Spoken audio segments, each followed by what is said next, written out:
Hola, buenas noches a todos. Esta es la primera parte de unos estudios personales que estoy haciendo y quiero compartir con todos vosotros. Me presento una vez más, Valentín Núñez Rivero, desde mi humilde hogar, y espero que sea de encomio y de bendición para todos, para que sepamos comprender, para poder vivir. Esta es, digamos, el título de esta serie de reflexiones. Comprender para vivir. Bien, estoy rodeado de recursos naturales, físicos y espirituales, porque soy un ser vivo, intrínsecamente moral y espiritual, capacitado para actuar libremente, usar mi libre albedrío personal y aprender mediante el sentido común cómo me adapto a los cambios de paradigmas y desarrollar correctamente o utilizar sabiamente mis actitudes personales e ir mejorando paso a paso en mi vida moral y espiritual. Sentimientos, emociones y sensaciones. El ser humano es una máquina de pensar cuyas reacciones y contradicciones pueden ser un arma letal sin control direccional, sin orientación y cuyos objetivos pueden ser perjudiciales a corto y largo plazo. Cada mente humana es una bomba de relojería cuya programación defectuosa causa desastres en primera persona y en tiempo real, para sí mismo y para otros. Ahí están las estadísticas en el sistema social y humano para quien lo quiera ver con objetividad y tomar responsabilidad personal y optar por un cambio direccional para el bien común. A la vida de un ser vivo no se le puede dar un precio tasado. Cada ser vivo tiene un propósito y una misión personal. Y sobre todo, hablando de seres vivos, nos referimos a priori de ese ser vivo y pensante, esa raza adámica, el hombre, toda la humanidad, hombre y mujer. Como seres humanos pensantes, tenemos una gran e importante tarea personal. Conocernos a nosotros mismos y conocer la fuente del creador de la vida. Esa mente divina y espiritual, y a ese ser divino y espiritual, invisible e inmortal. Lo que traducido en forma simple es: y me buscaréis y me hallaréis, porque lo haréis de toda mente, de todo cuerpo y espíritu. Quien ha nacido en un vínculo familiar de fe y obediencia al eterno Creador, naturalmente está favorablemente en ventaja, pero ha de decidir personalmente e inclinarse hacia la verdad y la justicia divina. Por el contrario, sufrirá las consecuencias de su errado proceder o impenitencia.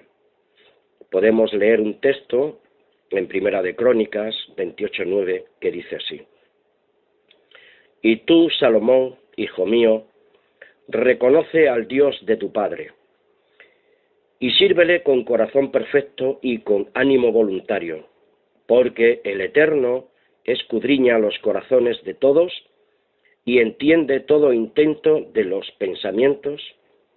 Si tú le buscares, lo hallarás, mas si lo dejares, él te desechará para siempre. Una actitud bien grave y de soberbia autosuficiente es aquella de creernos a nosotros mismos como una fuente de recursos inalienable, cuando es todo lo contrario. porque tener autoridad física, mental, moral y espiritual correcta solo puede provenir de la fuente principal, nuestro Creador, nuestro Señor absoluto de todo bien, y nos es necesario que aprendamos urgentemente y aceptemos esta realidad inalienable que solo le pertenece por derecho propio al Dios y Creador inmortal. ¿Qué significa inalienable? Es un adjetivo, es que no se puede enajenar, que son derechos inalienables, derechos absolutos del Ser y Creador, Dios Todopoderoso. Porque no se puede pasar o transmitir a alguien el derecho, el dominio de algo o algún otro derecho sobre ello. El derecho inalienable de saber vivir y comprender correctamente, y tenemos que aprenderlo de esta fuente inagotable de sabiduría que es el Dios Todopoderoso. Hay 4 fases en comprender para vivir correctamente según Dios. Punto número 1 sería una autoridad física, iremos aprendiendo su significado. Punto número 2, una autoridad mental que tiene que ver con la psique humana, con la mente. Una autoridad moral que tiene que ver y se relaciona con el comportamiento humano y social en la vida que nos ha tocado vivir. Y una autoridad espiritual relacionada con la vida interior del espíritu del ser humano. Comprender para vivir.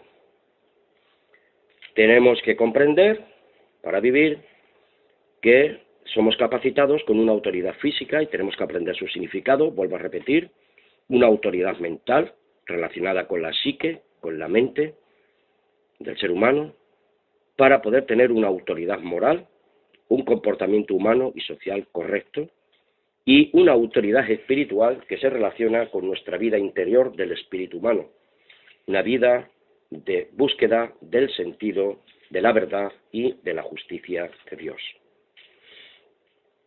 Voy a hablar en primera persona. Creo que no puedo vivir correctamente según Dios mientras no comprenda realmente quién soy, qué soy y cómo actúo como persona humana, qué pienso, siento, creo y por qué mis sentimientos y emociones son tan contradictorios en la mayoría de las ocasiones.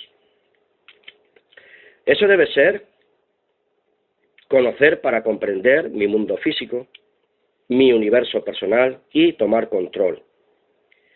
Tener autoridad física sobre mi cuerpo, mi mente y el espíritu humano que habita en cada uno de nosotros, y evitar daños y males innecesarios.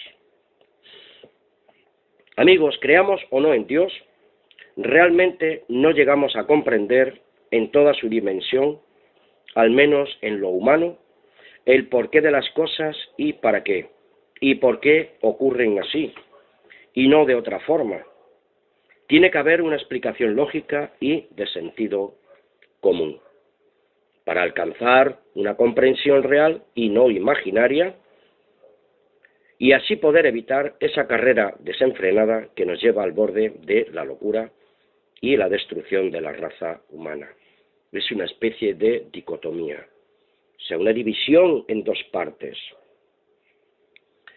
Nuestra mente, a veces inconscientemente, utiliza ese método de clasificación que consiste en dividir en 2 un concepto sucesivamente, se van justaponiendo. Con respecto a la actitud, buena o mala, con respecto a los pensamientos positivos o negativos, con respecto al razonamiento lógico o contradictorio, con respecto a los sentimientos puros o perversos, con respecto a nuestras acciones tranquilas, pausadas o violentas y nerviosas, con un espíritu alegre o a veces un espíritu triste. A veces miramos con mirada limpia y la mayoría de las veces nuestras miradas son sucias. Y creer que es verdadero o es falso todo lo que nos está ocurriendo. Voy a concluir esta primera parte con la primera fase. Yo entiendo que la autoridad física significa, pues, que una persona cualquiera que sea, mediante el uso de su libre albedrío y sus facultades mentales, no sufren ningún tipo de alteración psicológica, que actúa correctamente, sin coerción de ningún tipo, que no es seducida o inducida por otros criterios ajenos a su propia voluntad. Él mismo ha decidido en su fuero interno pensar, sentir, creer y actuar conforme a su comprensión particular de la información que posee o busca. Bien, amigos, esta es la primera entrega sobre estas reflexiones de comprender para vivir. Vuestro amigo siempre y vuestro siervo en la verdad de la Biblia, del amor de Dios, de nuestro Señor y Salvador Jesucristo, Yeshua Masía, Valentín Núñez Riveros, desde mi humilde morada. Amén. Hasta una próxima ocasión. Gracias por vuestra atenta escucha.